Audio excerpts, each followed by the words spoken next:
ধর্ষণের মামলার বিচার দ্রুত শেষ করতে আইনগত পরিবর্তন আনতে যাচ্ছে সরকার, জানিয়েছেন আইন উপদেষ্টা আসিফ নজরুল।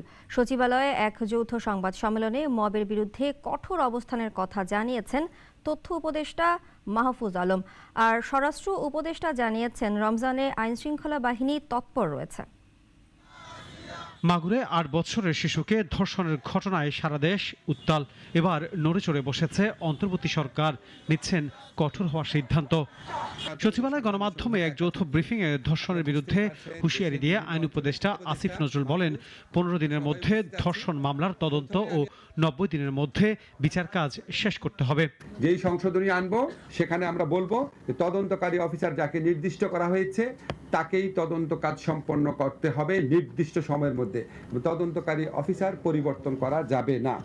এবং এই যে তদন্তের সময় সেটাও আমরা অর্ধেক করে দিচ্ছি। আগে ছিল ৩০ দিন, এখন আমরা ১৫ দিন করে দিচ্ছি। আইন শৃঙ্খলা বাহিনীর উপর হামলাকারীদের ছাড় দেওয়া হবে না হুঁশিয়ারি দিয়ে স্বরাষ্ট্র উপদেষ্টা বলেন, রমজানে চাঁদাবাজি, ছিনতাই রোধে এবং মহাসড়কে নিরবচ্ছিন্ন চলাফেরা নিশ্চিতে আইন শৃঙ্খলা বাহিনী তৎপর থাকবে।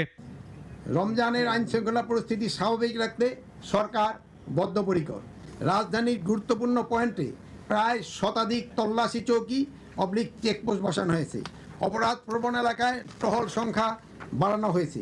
সেনাবাহিনী, পুলিশের বিভিন্ন ইউনিট, বিজিবি, আনসার সমন্বয়ে যৌথ বাহিনীর টার্গেট এলাকাসমূহে জোরদার অপারেশন পরিচালনা করছে। গত ৭ মাসে কোথায় কোন ধরনের মব সৃষ্টি হয়েছে, অপরাধ সংগঠিত হয়েছে, তা সবই গোয়েন্দা নজরদারিতে আছে। ধীরে ধীরে ব্যবস্থা নেওয়া হবে জানিয়ে তথ্য উপদেষ্টা বলেন, কাউকে ছাড় দেওয়া হবে না। এখানে ওখানে গিয়ে ডাকাতি, এখানে ওখানে গিয়ে এর সম্পত্তি দখল বা এই যতগুলো ঝামেলা, যতগুলো জটিলতা এই সোসাইটিতে তৈরি হয়েছে, যে অস্থিরতা, আমরা এই বিষয়ে একটাকে জিরো টলারেন্স।